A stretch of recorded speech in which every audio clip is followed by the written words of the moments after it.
Native-bred 3-year-old runners will begin their build-up to the Classic campaign on Saturday when they contest the first two prep races at Caymanas Park. Spencer Darlington has our racing preview.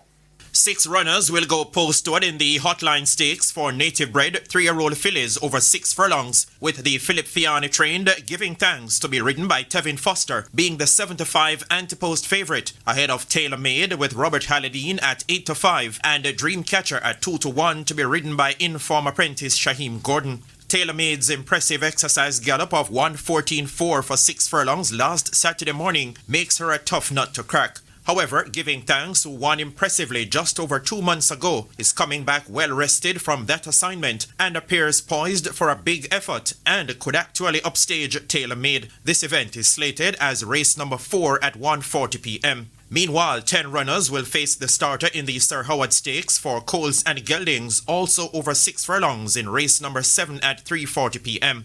Dash All Day from the stables of former champion trainer Anthony Nunes and to be ridden by champion jockey Radish Roman is the 5-2 anti-post favourite over Gary Sabrati's Salute the Dawn at 3-1 with Dane Dawkins. There's also good support for Manolete Majestic at 7-2 with Omar Walker and Mohan Lal at 9-2 with champion apprentice Demar Williams in what looks like a very competitive event on paper. First post for the 10-race card is 11:45 a.m. Further afield, 3-time former Jamaican champion jockey Anthony Thomas rode his first winner of the season at Gulfstream Park on Thursday, having landed the 4th event on the 10-race program. Thomas brought the 9-2 chance Cuddle the Kitten from off the pace to win the 1-mile maiden claiming contest on the dirt for 3-year-old fillies. The event had a purse of $26,500. Spencer Darlington, TVJ Sports.